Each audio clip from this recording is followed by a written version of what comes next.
Hello dear students, आज हम पढ़ेंगे डायमेंशंस के बारे में। डायमेंशनल एनालिसिस स्टार्ट करेंगे, तो कॉपी और पेन निकालो, शुरू करते हैं। ठीक है, यहाँ से हम आज पूरा डिटेल्स में डायमेंशन को खत्म करेंगे। सो स्टार्ट करते हैं। डायमेंशनल एनालिसिस आज का टॉपिक है। Dimensional dimensional dimensional analysis analysis ठीक है, तो पहले बात करते हैं डायमेंशन क्या होता है। डायमेंशन क्या होता है, डायमेंशन क्या होता है। ठीक है, डायमेंशन क्या होता है ये बात करते हैं। तो देखो, क्वांटिटीज क्या है, फिजिकल क्वांटिटीज क्या है, फंडामेंटल फिजिकल क्वांटिटीज क्या है ये बता दिया। फंडामेंटल फिजिकल क्वांटिटीज का यूनिट बता दिया, फंडामेंटल यूनिट, उसको फंडामेंटल यूनिट बोलते हैं, वो सब बता दिया मैंने। तो डायमेंशन क्या है, actually dimensions are the dimensions, इसका लिख देता हूं पहले। Dimensions are the powers, are the powers. ये पावर्स है, किसका पावर्स है, dimensions are the powers to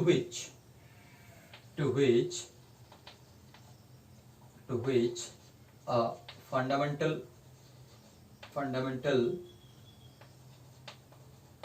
mental unit is raised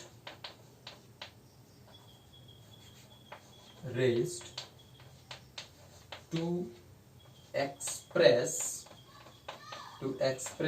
that quantity, express a physical quantity, express a physical quantity। ठीक है, अब देखो यहाँ पे बोलोगे सर ने क्या लिख दिया पता नहीं। हाँ, तो देखो यहाँ ध्यान से देखो, डायमेंशंस क्या है, dimensions are the powers. Powers किसके powers, to which a fundamental unit का पावर, जिसको हम एक्सप्रेस करने के लिए, किसको एक्सप्रेस करने के लिए, फिजिकल क्वांटिटी को एक्सप्रेस करने के लिए फंडामेंटल यूनिट्स को यूज करेंगे, और उस यूनिट का जो पावर होगा दैट इज द डायमेंशन। फिर समझ में नहीं आया, यहाँ पे ध्यान से फिर से बताता हूं। Dimensions are the powers, dimensions क्या है, पावर्स है। किसका पावर्स है, फंडामेंटल यूनिट्स का पावर है। फंडामेंटल यूनिट्स का पावर है, जो फंडामेंटल यूनिट हम किसी क्वांटिटी को एक्सप्रेस करने के लिए यूज करते हैं। ठीक है, जब एक जैसे यहाँ पे देखो, एक चीज मैं दिखाता हूं कि सपोज एरिया है, एरिया। ठीक है, एरिया। अब एरिया को सोचो, एरिया क्या है, एरिया को हम क्या लिखते हैं, एरिया को हम लिखते हैं लेंथ इंटू ब्रेथ, है ना, लिखते हैं लेंथ। किसी मतलब ऐसे जनरली यही तो होता है ना, एक रेक्टेंगल का एरिया लेंथ इंटू ब्रेथ। अब लेंथ क्या है, लेंथ तो लेंथ है, इसको हम क्या लिख सकते हैं, एल लिखते हैं। इसका सिंबल एल होता है, मैंने पहले बताया था। ये ब्रेथ क्या है, ब्रेथ भी तो एल है, लेंथ ही है ना, ब्रेथ भी क्या है, लेंथ है। तो इसको भी किससे लिखेंगे हम, एल से लिखेंगे। अब यहाँ पे दो एल है, मल्टीप्लाई कर देंगे तो इस कितना हो जाएगा, एल स्क्वायर हो जाएगा। तो यहाँ पे देखो, ये जो एरिया है, ये फंडामेंटल, यहाँ पे फंडामेंटल यूनिट क्या था, लेंथ। फंडामेंटल यूनिट क्या था, ये फंडामेंटल क्वांटिटी हमने यूज किया था, लेंथ यूज किया था। फंडामेंटल यूनिट इसका मीटर है, तो इसका पावर जो होगा, मतलब यहाँ पे 2 है, इसका पावर कितना है, 2 है। तो this 2 represents the dimension of area. ये जो 2 है, ये किसका एरिया रिप्रेजेंट कर रहा है, किसका डायमेंशन रिप्रेजेंट कर रहा है, एरिया का। और ऐसे हम जनरली ऐसे नहीं लिखते, जनरली यहाँ पे मास, लेंथ और टाइम के टर्म्स में लिखते हैं। तो यहाँ पे मास तो है नहीं, तो मास को हम कैपिटल एम लिखते हैं। मास है क्या, नहीं है, तो पावर लगा देते हैं 0। नहीं है मतलब 0। पावर कितना है, 0। एल है, एल के ऊपर 2। टी है क्या, टी नहीं है। टाइम भी नहीं है ना, तो टाइम का पावर कितना होगा, 0। तो इस तरह से हम एग्जैक्ट रिप्रेजेंटेशन है, ये इसको हम बोलते हैं डायमेंशनल फॉर्मूला, डायमेंशनल इक्वेशन भी बोलते हैं इसको। ठीक है, तो ये हो गया हमारा डायमेंशनल इक्वेशन। इस तरह से हम रिप्रेजेंट करते हैं किसी फिजिकल क्वांटिटी को, किसके टर्म्स में, मास, लेंथ और टाइम के टर्म्स में। मास अगर नहीं है तो पावर, जो क्वांटिटी नहीं है तो उसका पावर में क्या लिख देना है, 0 लिख देना है। तो यहाँ पे हम डायमेंशन कितना हो गया। अब कोई पूछे कि एरिया का डायमेंशन कितना है, तो डायमेंशन क्या लिखोगे, द डायमेंशंस ऑफ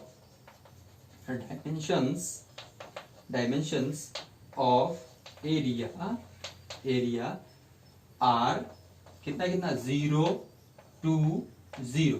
देखो 0 to 0 in mass, length and time, इस तरह से लिखा जाता है। ठीक है, तो ये हो गया डायमेंशंस के बारे में। डायमेंशन हमें बहुत सारे क्वांटिटीज का डायमेंशन निकालेंगे, ठीक है। तो धीरे धीरे ये हो गया डायमेंशन का डेफिनेशन। डायमेंशन समझ में आ गया डायमेंशन क्या होता है।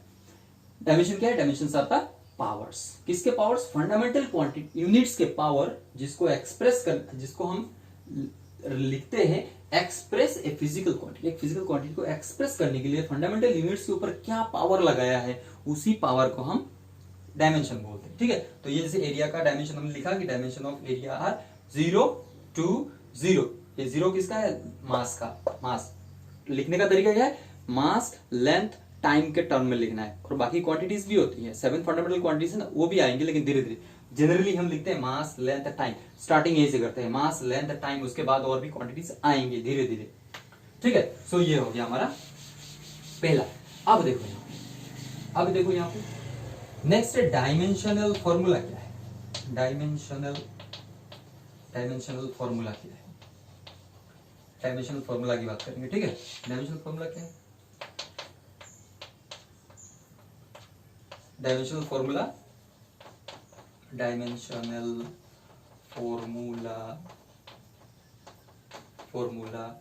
is a formula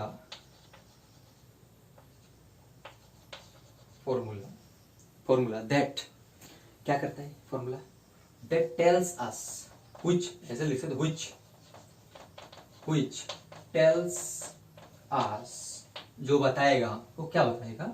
how and why a fundamental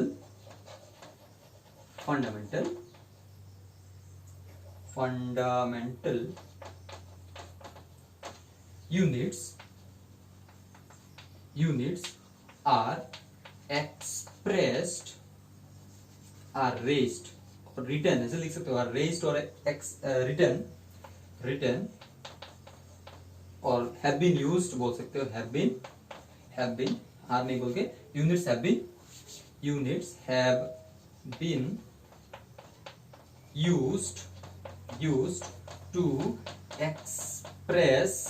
used to express physical quantity, एक फिजिकल क्वांटिटी को एक्सप्रेस करने के लिए डायमेंशन फॉर्मूला क्या है? एक फिजिकल क्वांटिटी को एक्सप्रेस करने के लिए हाउ एंड व्हाई, किस तरह से, कैसे और क्यों हमने फंडामेंटल क्वांटिटी यूनिट्स को यूज किया है। इसके बारे में अगर हम क्यों और कैसे फंडामेंटल यूनिट्स को हमने यूज किया है to express a physical quantity, उसी को हम डायमेंशनल फॉर्मूला बोलते हैं, ठीक है। और जो मैंने थोड़ा पहले लिखा था उसको बोलते हैं डायमेंशनल इक्वेशन, ठीक है। सो समझ में आ गया डायमेंशंस क्या है, डायमेंशनल इक्वेशन क्या है। अब डायमेंशनल फॉर्मूला क्या है वो भी समझ में आ गया। नेक्स्ट है कुछ क्वांटिटीज के डायमेंशंस निकालेंगे, ठीक है। कुछ क्वांटिटीज के डायमेंशन निकालेंगे, कैसे डायमेंशंस निकालते हैं। तो एग्जाम में यही सब होता है, डायमेंशन। नीट में भी यही पूछा जाता है, बहुत सारे क्वेश्चन पूछे जाते हैं कि एक क्वांटिटी दे देगा तो डायमेंशन पता करने के लिए बोलेगा। तो देखो इसका रूल क्या है कि किसी क्वांटिटी का डायमेंशन निकालना तो पहले उस क्वांटिटी के बारे में जानना पड़ेगा। मतलब वो क्वांटिटी अगर उसके बारे में कुछ भी नहीं पता, then you cannot find a dimension, ठीक है। तो डायमेंशन पता करने के लिए पहला है कि क्वांटिटी का फॉर्मूला पता होना चाहिए, ठीक है। सो धीरे धीरे हम तो अभी स्टार्ट कर रहे हैं, धीरे धीरे फॉर्मूलाज भी सीखेंगे। फॉर्मूलाज तो पूरे फिजिक्स में 2 साल में फॉर्मूलाज ही मिले, तो 1,500-2 हजार फॉर्मूलाज मिल जाएगा, ठीक है। तो ये सब फॉर्मूलाज से हम क्वांटिटीज, जो क्वांटिटीज का फॉर्मूला पता होगा उस क्वांटिटी का हम डायमेंशन भी निकाल सकते हैं। सो जो पता है अभी तक हमने जो पढ़ा है उसके बारे में निकालेंगे। तो डायमेंशंस निकालते हैं, डायमेंशंस ऑफ कुछ क्वांटिटीज का डायमेंशन निकालते हैं, डायमेंशंस ऑफ फिजिकल क्वांटिटीज, ठीक है। कुछ फिजिकल क्वांटिटीज का डायमेंशन निकालते हैं। नंबर 1 शुरू करते हैं एरिया से। एरिया क्या होता है? Length into breadth, length into breadth, ठीक है ना। लेंथ इंटू ब्रेथ, लेंथ को क्या लिखते हैं हम? कैपिटल एल से। तो ब्रेथ को भी क्या लिखते हैं? कैपिटल एल से, क्योंकि ये भी तो लेंथ है, ब्रेथ भी क्या है? लेंथ है। सो अल्टीमेटली हम क्या लिख सकते हैं? L square. और हमको ये लिख के नहीं छोड़ना है, क्या करना है हमको? एम का पावर में 0 लगाना है, एल का स्क्वायर, टी नहीं है तो जो नहीं है एम एल टी के टर्म में लिखना है और बॉक्स बना के रख देना है। इक्वेशन हो गया, ये फॉर्मूला हो गया, ठीक है। फिर यहाँ से डायमेंशंस बताना है कि डायमेंशंस क्या क्या है। तो मास का डायमेंशन कितना है, डायमेंशन कितना है, ये इसका मास में 0 है, एल में कितना है 2 है, और टाइम में 0 है। तो डायमेंशंस कितना है, देयरफॉर द डायमेंशंस लिखना पड़ेगा, therefore the dimensions of area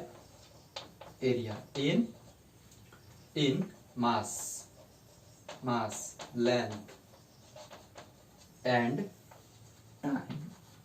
time are कितना कितना, मास में 0, लेंथ में 2 और टाइम में 0 रेस्पेक्टिवली, ठीक है, रेस्पेक्टिवली। तो ये हो गया तरीका लिखने का, ये हो गया तरीका। मैं अब बहुत सारा करूंगा, बहुत सारा यहाँ पे मैं बता के दूंगा, बट ऐसे लिखूंगा नहीं, ठीक है। तो मैंने ये दिखा दिया कि ऐसे लिखना होता है, मैं बहुत सारा निकाल के दिखाऊंगा क्या क्या होगा, बट लास्ट का जो डायमेंशंस लिखना, ये लिखना जरूरी है। तभी ये यहाँ से डायमेंशन पूछता है, व्हाट इज द डायमेंशन, ये लिख दिया है, this is not the dimension, ये डायमेंशन नहीं है, ये क्या फॉर्मूला है, इक्वेशन है। अब इसको हमें क्या करना है, डायमेंशन, यहाँ से डायमेंशन बताना है कि मास में कितना डायमेंशन है, लेंथ में कितना डायमेंशन है, टाइम में कितना डायमेंशन है, ये बताना पड़ेगा, ठीक है। सो इसको मैं रब कर देता हूँ, आगे बताओ, देखो ध्यान से, ध्यान से।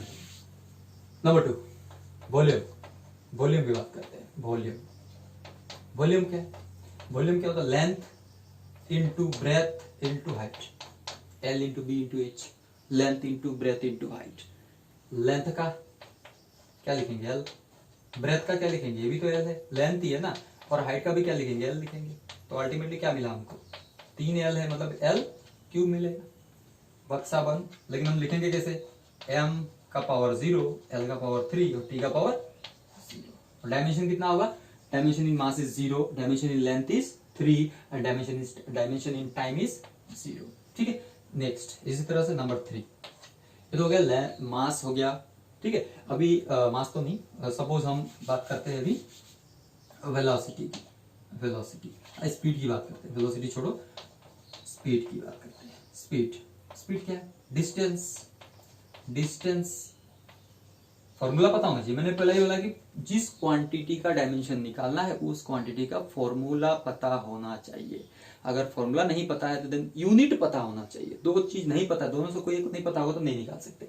तो इसका फॉर्मूला क्या है, डिस्टेंस बाय टाइम।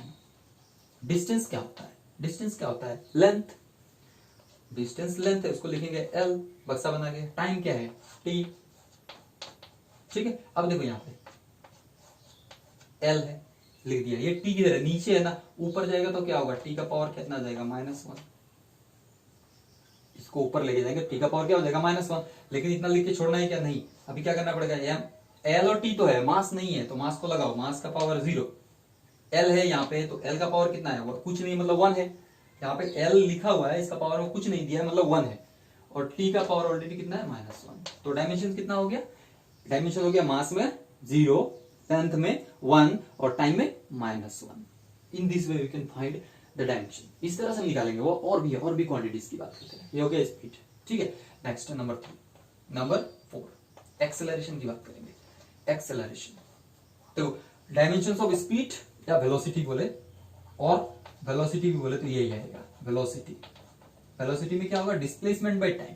वही करेंगे, अल्टीमेटली हमको m0 l1 t-1 मिलेगा। अब बात कर लेते हैं एक्सेलरेशन की। एक्सेलरेशन की बात करेंगे। एक्सेलरेशन का डायमेंशन क्या होगा, ठीक है। तो पहले तो पता होना चाहिए एक्सेलरेशन होता क्या है, एक्सेलरेशन का फॉर्मूला क्या है। एक्सेलरेशन का फॉर्मूला है वेलोसिटी बाय टाइम, यही तो होता है ना एक्सेलरेशन का फॉर्मूला। और वेलोसिटी का डायमेंशन अभी हमने निकाला ना, तो ये वहां पे उठा देंगे। जो हमने ये वेलोसिटी क्या है, डिराइव्ड क्वांटिटी है ना, इसका हमने अभी डिराइव किया ऑलरेडी। ये स्पीड या वेलोसिटी का डायमेंशन ये होता है, तो हमने लिख दिया कितना, m0 l1 t-1 लिख दिया। और नीचे क्या है, टाइम को क्या लिखते हैं, t। ध्यान से देखो यहाँ पे ऊपर जो लिखो, m है रहने दो, l है रहने दो, t है -1, t है कितना, -1, और ये एक t है ना, ये और एक t है, ऊपर जाएगा t-1 होके। तो t-1 तो ऑलरेडी है, और एक जाएगा -1 हो जाएगा। So what you will get, m0 l1 t-2। तो एक्सेलरेशन का डायमेंशन क्या हो गया, मास में 0, लेंथ में 1 और टाइम में -2, ठीक है।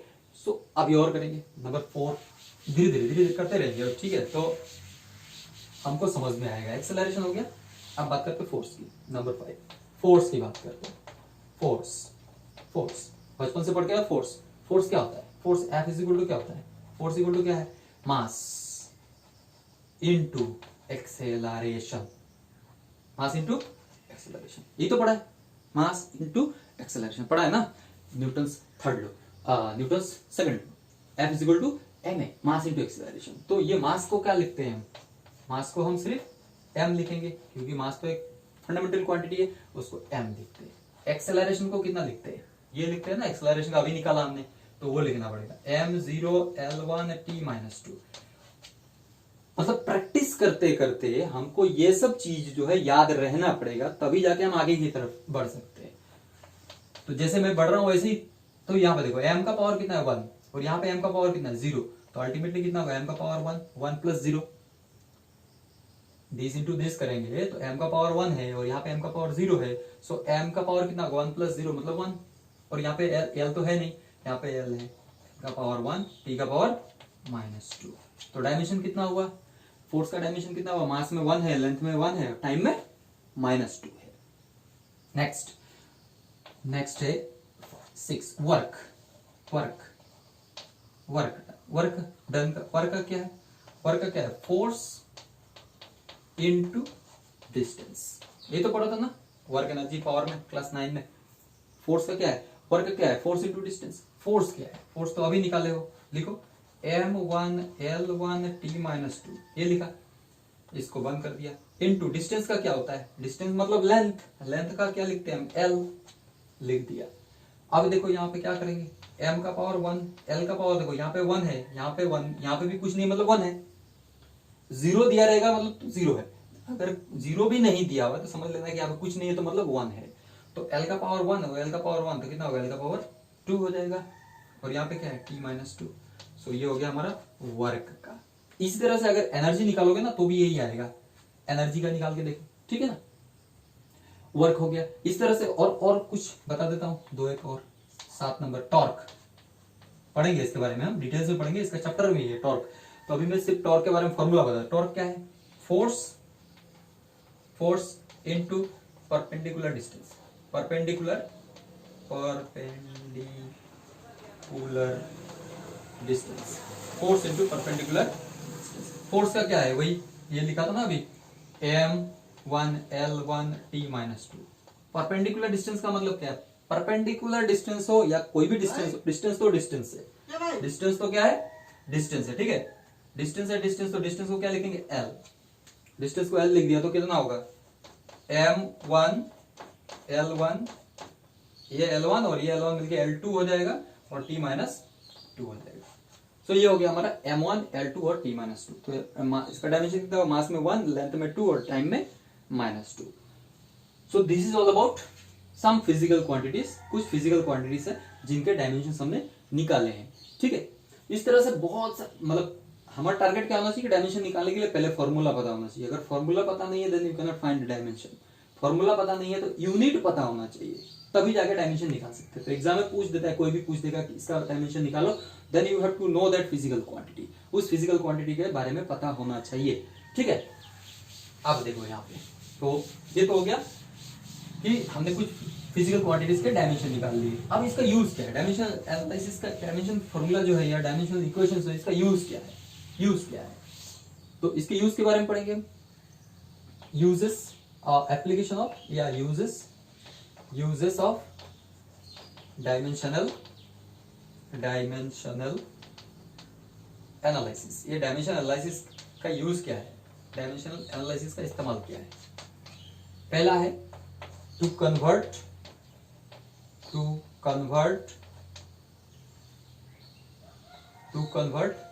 Unit,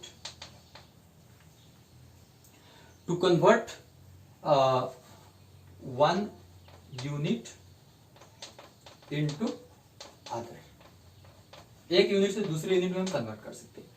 to convert one unit into other, मतलब अगर हमें दिया हुआ है कि सपोज दिया हुआ है हमको ऐसा यूनिट में दिया हुआ है, ऐसा यूनिट में दिया हुआ है, तो ऐसा यूनिट से हम सीजीएस में लेके जा सकते हैं, सीजीएस में कन्वर्ट कर सकते हैं। या फिर सीजीएस यूनिट में दिया हुआ है, सीजीएस यूनिट में दिया हुआ है, हम इसको ऐसा यूनिट में ले जा सकते हैं, ठीक है। तो इस तरह से हम एक यूनिट से दूसरी यूनिट में कन्वर्ट कर सकते हैं। तो जनरली कैसे हम कन्वर्ट करते हैं, देखो कन्वर्ट हम जनरली कैसे करते हैं। सपोज कोई बोले कि 1 किलोमीटर है, अब इसको ऐसा यूनिट में लिखो, तो ये तो ऐसा यूनिट नहीं है, किलोमीटर तो ऐसा यूनिट नहीं है, ऐसा यूनिट में कैसे लिखेंगे। तो 1 किलोमीटर में हम क्या लिखते हैं, 1000 मीटर लिखते हैं, ठीक है ना, लिख देते हैं। ये तो आसान था, इसमें हमें डायमेंशन एनालिसिस का कुछ यूज करने का जरूरत नहीं है। लेकिन सपोज कोई बोलता है कि 1 जूल ऑफ वर्क, जूल किसका यूनिट है, जूल किसका यूनिट है, वर्क डन का यूनिट है, ये तो पढ़ा है। जूल, 1 जूल को सीजीएस में कन्वर्ट करो, 1 जूल को सीजीएस में कन्वर्ट करो। सीजीएस में इसका यूनिट क्या होता है, अर्ज होता है, ये तो पता ही है। सीजीएस में इसका यूनिट होता है वर्क डन का अर्ज होता है। तो 1 जूल को अर्ज में कन्वर्ट करना है, then we have to use this dimensional analysis. हम धीरे धीरे बात करेंगे, अभी मैं सिर्फ इसको हिंट दे रहा हूं कि क्या कहां कहां यूज करते हैं, हम यूज भी करेंगे, यूज करके मैं दिखाऊंगा। नंबर 2, नेक्स्ट वीडियो में और मैं बहुत सारा डायमेंशंस निकालूंगा और इसका यूज करके दिखाऊंगा। नंबर 2 क्या है कि to check the correctness of a formula.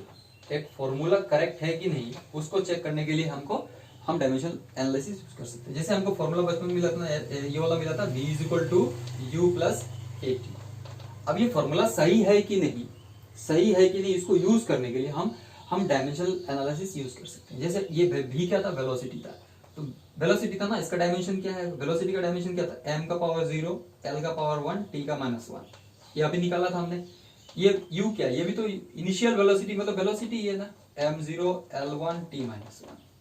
ये a क्या है, एक्सेलरेशन का क्या था, m0 l1 t -2। और ये t क्या है, टाइम, t लिखते हैं। अब ध्यान से देखो, यहाँ पे ध्यान से देखो, तो ये वाला जो पार्ट है, यहाँ बीच में प्लस है, हाँ, तो ये वाला जो पार्ट है और ये वाला पार्ट क्या सेम है। अब ये वाला पार्ट जो है इसमें t का पावर कितना है, -2 है, यहाँ अगर t है तो मिलकर कितना हो जाएगा, t का -1 हो जाएगा। मतलब ये वाला सेम है। मतलब अगर सब क्वांटिटी यहाँ इस वाले टर्म का और इस वाले टर्म का अगर डायमेंशन सेम है, मतलब ये फॉर्मूला क्या है, बिल्कुल सही है। अगर इसमें से किसी भी टर्म का डायमेंशन बाकी के साथ नहीं मैच करता, then this formula is incorrect, ठीक है। So this is the way to check the correctness of a formula. Next इसका यूज किया है टू कन्वर्ट और टू डिराइव। नेक्स्ट है to derive formula of a physical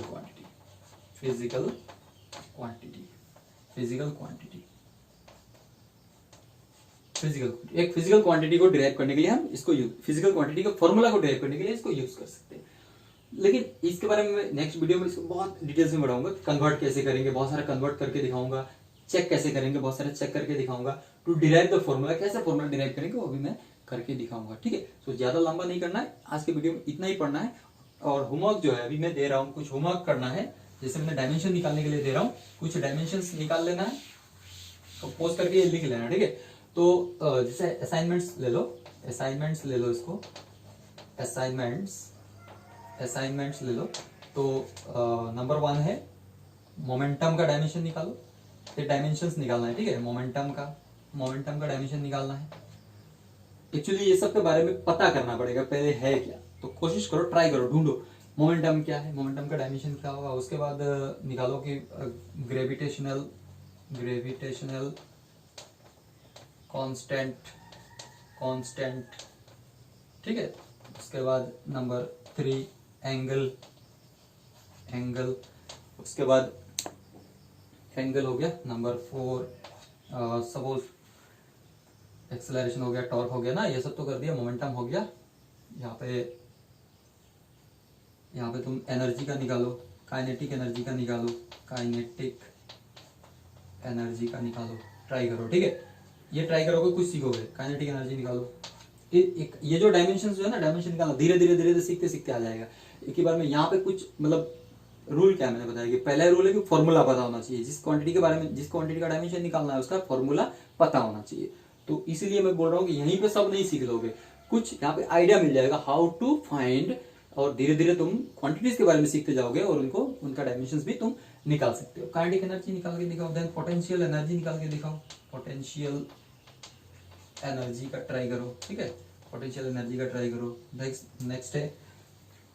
next है तुम्हारा, suppose try करो पावर, नंबर 6 पावर का, ठीक है, पावर का।